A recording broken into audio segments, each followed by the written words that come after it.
Hanuman cinema ప్రస్తుతం దేశవ్యాప్తంగా కొంగొత్త రికార్డులు క్రియేట్ చేస్తోంది. ఈ చిన్న డైరెక్టర్ హీరో కలిసి 300 కోట్లు కొల్లగొట్టబోతున్నారని అంతా ఆశ్చర్యపోతున్నారు. ఓవర్సీస్లో అయితే ఇక ఏ ఇతర తెలుగు హీరోలు అందుకోలేని మార్కు పెట్టబోతున్నారనిపిస్తోంది.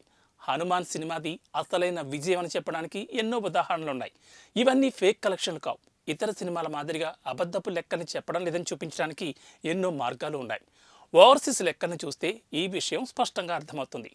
మిలియన్ క్లబ్లో జాయిన్ అవ్వడానికి కొన్ని సినిమాలు నానా తంటాలు పడుతూ ఉంటాయి. అలాంటిది ఏకంగా $5 మిలియన్ల పైగా కలెక్ట్ చేసి ఎన్నో రెట్ల లాభాన్ని తెచ్చిపెట్టింది హనుమాన్. ఇంతవరకు ప్రభాస్, రాజమౌళి సినిమాలకు మాత్రమే ఈ రేంజ్ వసూళ్లు అక్కడొచ్చాయి. మన తెలుగు టాప్ హీరోలు చేసిన చిత్రాలు $3.5 మిలియన్ల మాత్రమే కలెక్ట్ చేశాయి. కానీ హనుమాన్ మాత్రం $5 మిలియన్ల పైగానే రాబట్టింది. ఇక ఇప్పుడు ఈ మూవీ ప్రపంచవ్యాప్తంగా 250 కోట్లకు పైగా గ్రాస్ రాబట్టినట్లు తెలుస్తోంది.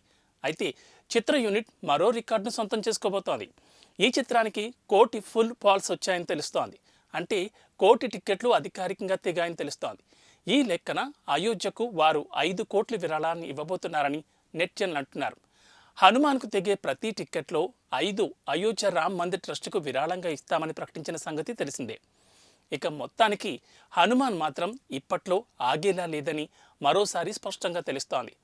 ఫైటర్ ఎఫెక్ట్ నార్త్లో అంతగా లేదు. హనుమాన్కి సౌత్లో ఇంకా డిమాండ్ ఉంది. ఓవర్సీస్లోనూ సరైన సినిమా ఇంకా పడలేదు. దీంతో ఇంకో వారం లేదా 2 వారాలు హనుమాన్ సందడి చేసేలా ఉంది. ఇక ముందు హనుమాన్ ఎలాంటి రికార్డులు క్రియేట్ చేస్తుందా అని అంతా ఆసక్తిగా ఎదురుచూస్తున్నారు. ఈ వారంలోనే 300 కోట్ల క్లబ్లోకి చేరుతుందని అందరికీ తెలిసిందే. ఇక మరి 500 కోట్లు కొల్లగొట్టే వరకు హనుమాన్ ఆగేలా లేదని నెటిజన్లు అంటున్నారు.